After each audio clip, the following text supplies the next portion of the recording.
Hey guys, how's it going? It's Epic, and in this FIFA 17 experiment, we're going to do the best weak foot versus the worst weak foot. We put the best weak foot players in each position into the Arsenal squad, and the worst weak foot players in each position in the Spurs squad for Tottenham Hotspur. That'll be quite interesting. The derby, who will come out on top? And we've done it like this. So we have the Premier League, obviously you see who does well in the Premier League, and we've also got the Champions League. I've enabled that in the first season. Both of those teams are in it. That'd be quite interesting. We'll look at the cups and overall see who does better overall. Now, let's go through the team for Arsenal, and then we'll go through the team for Spurs a bit later. In the Arsenal squad, we have Jonas up front, pretty decent striker. Eriksen just behind, move from Spurs, quite controversial. Neymar on the left wing, best player in the team by far. Lallana and then Cruz gets team in the seasons every year. Mkhitaryan, probably the best right winger in the Manchester United squad in real life. Sakai, top rack. Pasdan, and Salvi and Forster make up the starting 11. Cahoon, I'm not saying that any other way, Cahoon. Then we have, hey guys, it's me, Vilsvik Star 123. Moisander, Darmian, Perisic, Cazorla, Villa, Ben Yedder, Leon, Dembele, the wonder kid in real life right now.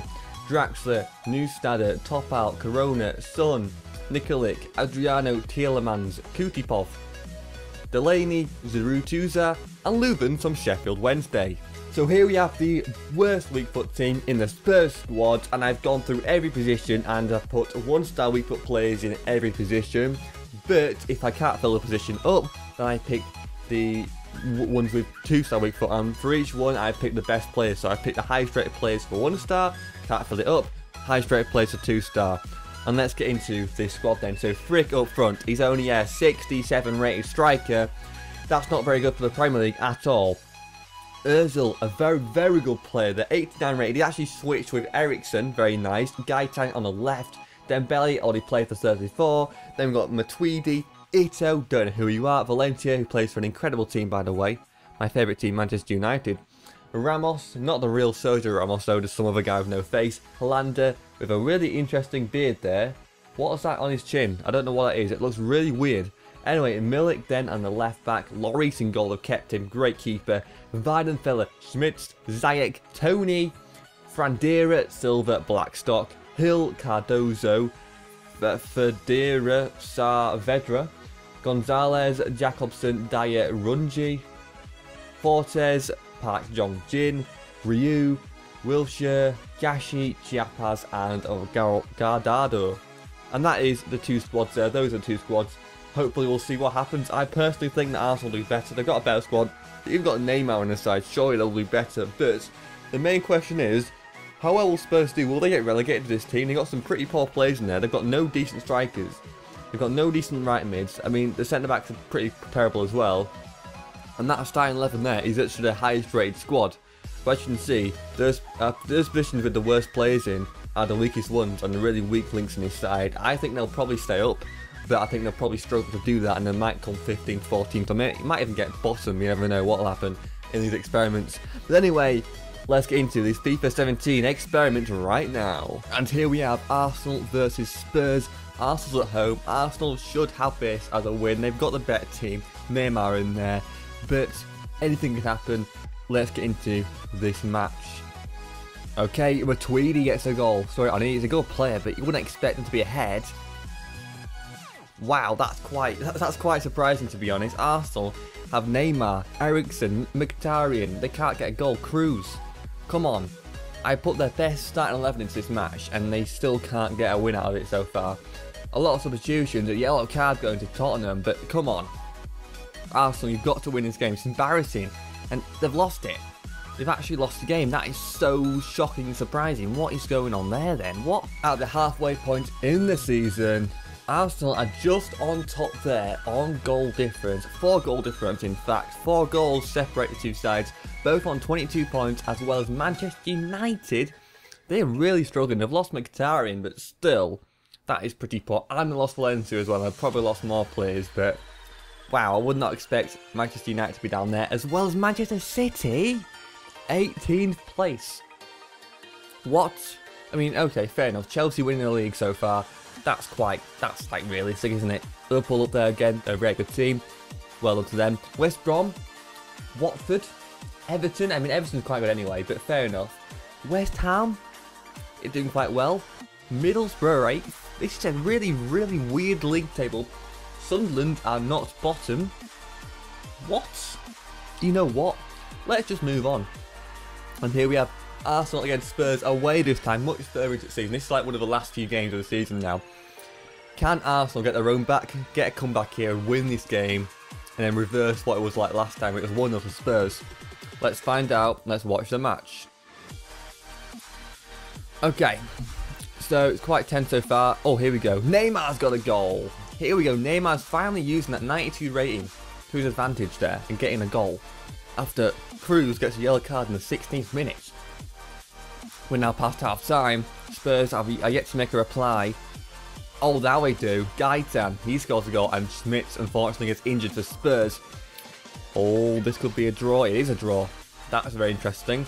So Arsenal could not beat them in the season at all. That's really surprising. And here we have the final league table then. Arsenal on top against Spurs. 10th place but 14th place for Spurs. Actually not too bad. Considering their striker was at the best 67 rated. That's not bad at all. Getting 47 points there. With Arsenal only getting 48. So the difference between these two sides is very, very small.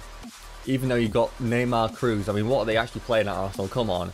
You'd expect them to do much better, and usually in my experiments they actually do quite well. I'm really surprised that they don't do that well in this experiment. 11th wins, 15 draws, 12 losses, 38 goals. They've got a 1 goal difference though, and Spurs get a -12. So even if Spurs have got an extra point, they will still be behind them, but only just. And that is the league table then. Looking at that at the top then, Manchester United redeem themselves, and Manchester City kind of redeem themselves, but still they come on par with Spurs. And really, it's a much more realistic one now, but still, Watford up there, which is unrealistic, and Leicester, they won in the league in real life, but their team isn't really that great, to be honest, looking at other teams. And then West Brom's dropped down a bit, Southampton's, I think, the same, and it's looking very, very nice, isn't it? Very, very nice. Now this is the final team, a starting 11. Look at that for Arsenal. It's looking pretty good. A few upgrades in there. Neymar's gone up by 1, Eriksen's gone up by, I think, 2 it was, yes. I think Toprak's gone up by 1, Cruz gone up by 1 there, I think. And I think everyone else has stayed very, very similar. Okay. Now the substitutes bench then for Arsenal. Very, very similar, I think. I think Diamond's gone up by 1, Cazorla's gone down by 1, and Villa's gone down by 3. Wow. I mean, he's old, but still, he's really downgraded. And then Belly's 84, gone up by 3, and Draxler's, I think, gone up by 2, I think. And these are the other reserves now, the rest of the players in the squad. And from what I can see, they haven't changed a great deal. I mean, there's a few upgrades, a few downgrades, but overall there's nothing that's really catching my eye there.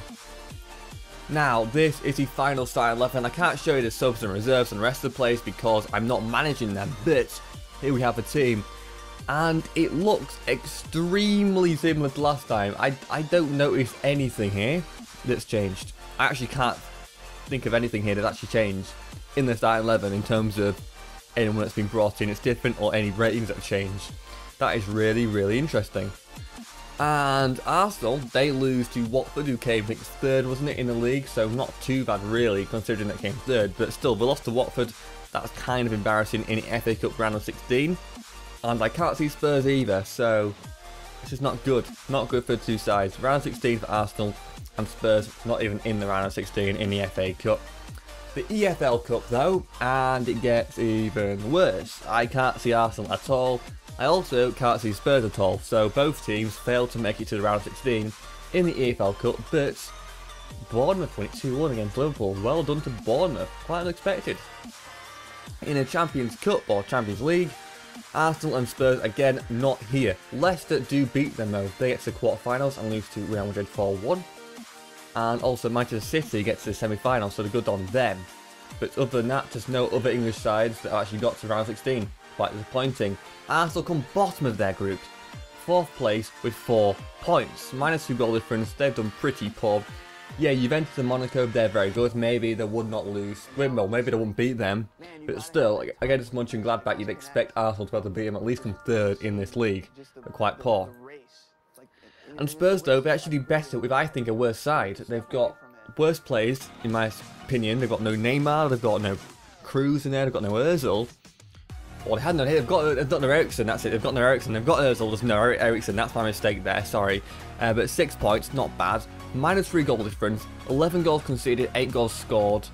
Not too bad, and did better than Arsenal. So, Arsenal, you should be embarrassed right now.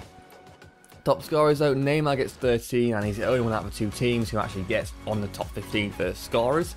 And then only assists, and then you have Ericsson getting 5, but it's only down at 15. So Spurs, nowhere to be seen here. Clean sheets, and I can't see anyone apart from Forster up there who's second. So no other player in those 2 teams that's up there, but 11 is quite good for Forster. He's only a 79 or 80 rated keeper. So good on you. Now the highest performing players, Tielemans, he did quite well, but based on players actually played a few matches, Neymar was the best performer for Arsenal, and for Spurs, again Cardozo played very well but only played 2 games, got a goal assist though, he must have played very well in those 2 games. But the next player down below him, 7.0 rating, he was definitely the best. Anyway guys, thank you so much for watching this experiment. If you enjoyed it, then please leave a like, subscribe as well, and make sure you turn on those notifications. That's the most important thing you can do right now, otherwise you'll definitely will miss some of my videos. That's it from me. I will see you guys later. Bye!